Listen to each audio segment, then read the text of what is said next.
نحمدہ و نصلی علی رسولہ الکریم اما بعد۔ حضرات سامعین،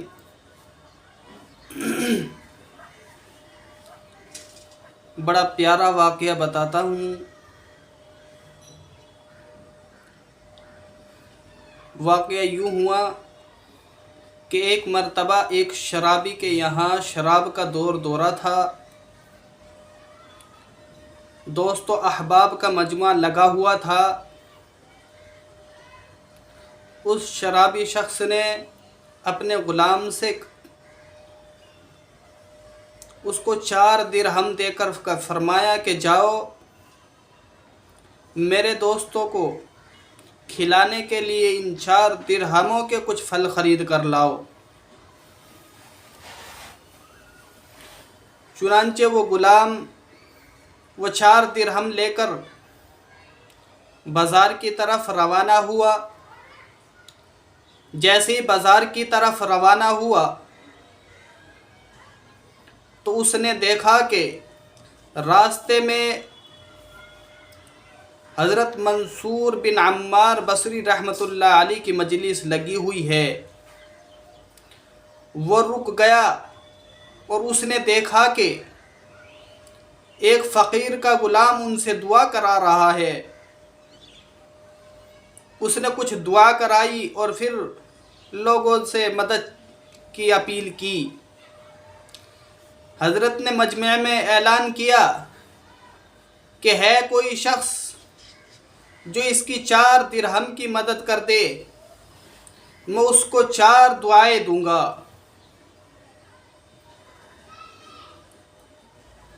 اس غلام نے سوچا کہ اچھا سودا ہے کہ 4 درہم کے بدلے میں 4 دعائیں کریں گے۔ چنانچہ اس غلام نے وہ 4 درہم اس فقیر کے غلام کو دے دیے۔ حضرت منصور رحمۃ اللہ علیہ پوچھنے لگے کہ بتاؤ تمہاری پہلی دعا کیا ہے؟ اس غلام نے کہا کہ میری پہلی دعا یہ ہے کہ میں جس شرابی کا میں غلام ہوں، اللہ مجھے اس کی غلامی سے آزادی دلا دے۔ چنانچہ انہوں نے دعا فرما دی۔ اس کے بعد انہوں نے پوچھا کہ بتا تیری دوسری دعا کیا ہے؟ اس نے کہا کہ دوسری دعا میری یہ ہے کہ میرا آقا بڑا شرابی آدمی ہے اور گناہ پر گناہ کرتا رہتا ہے۔ میری دوسری دعا یہ ہے کہ اللہ تبارک و تعالی میرے آقا کو سدھار دے، میرے آقا اچھا ہو جائے۔ چنانچہ انہوں نے دوسری دعا بھی کر دی۔ انہوں نے پوچھا کہ تیری تیسری دعا کیا ہے؟ اس غلام نے کہا کہ تیسری دعا میری یہ ہے کہ جو میں نے 4 درہم دیے ہیں، اللہ مجھے ان کا بدلہ دے دے۔ چنانچہ انہوں نے تیسری دعا بھی کر دی۔ اور چوتھی دعا اس غلام سے جب پوچھی تو اس غلام نے کہا کہ چوتھی دعا میری یہ ہے کہ میں اور آپ اور یہاں جتنا بھی مجمع بیٹھا ہوا ہے اور میرے سردار کے یار دوست وہ سب، کہ اللہ تبارک و تعالی ان سب کی مغفرت فرما دے۔ چنانچہ انہوں نے وہ چوتھی دعا بھی کر دی۔ جب وہ غلام حضرت منصور رحمۃ اللہ علیہ سے دعا کرا کر واپس ہونے لگا، ہاتھ خالی تھے کیونکہ وہ 4 درہم اس فقیر کو دے چکا تھا اور سوچ رہا تھا کہ پتہ نہیں میرا مالک کیا رویہ اختیار کرے گا۔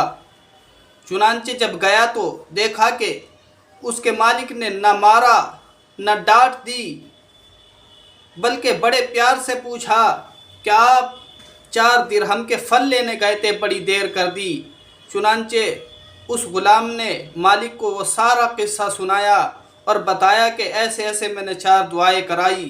اس آقا نے پوچھا کہ تم نے کیا دعا کرائی؟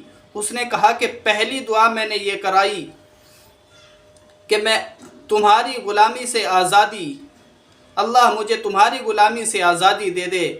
چنانچہ اس شرابی شخص نے کہا کہ آج سے تم میری غلامی سے آزاد ہو۔ اس نے پوچھا کہ دوسری دعا کیا تھی؟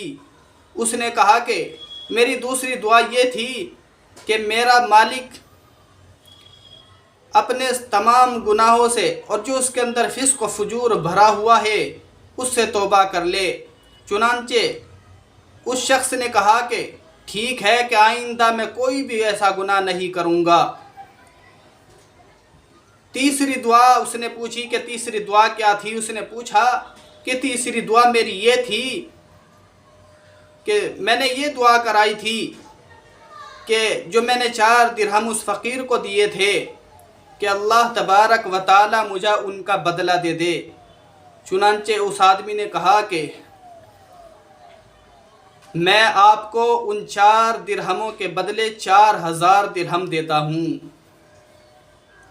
چوتھی دعا پوچھی، اس نے بتایا کہ چوتھی دعا میری یہ تھی کہ میں نے تمام مجمع کی اور ان کی اور میری اور آپ کی مغفرت کی دعا کروائی۔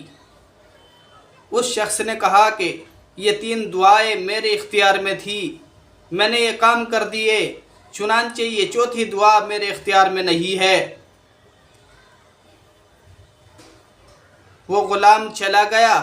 رات کو جب یہ مالک سویا تو اس کے خواب میں ایک آواز سنائی دی، اور اس آواز میں ایسی کشش تھی، اس آواز میں سے ایسی کشش تھی کہ یہ سوچنے لگا کہ یہ کیسی آواز ہے۔ اس آواز میں یہ آواز آ رہی تھی کہ تم کیا چاہتے ہو، کہ تمہارے اختیار میں جو کام تھے تم نے کر دیے، کیا اللہ تبارک و تعالی جس کام پر قدرت رکھتا ہے کیا اللہ تبارک و تعالی وہ کام نہیں کرے گا؟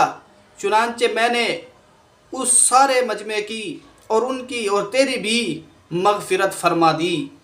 تو میرے محترم دوستو، اصل میں یہ بتانا چاہتا ہوں کہ اس غلام نے اس فقیر کے غلام کو صدقہ کیا،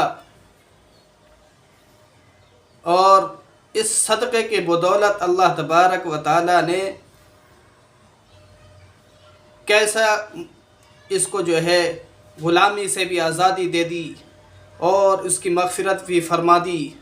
اور دوسری کہ اللہ والوں سے جڑ کر رہنے کا اثر، کہ کس طرح اللہ والوں کی اللہ دعا قبول کرتا ہے۔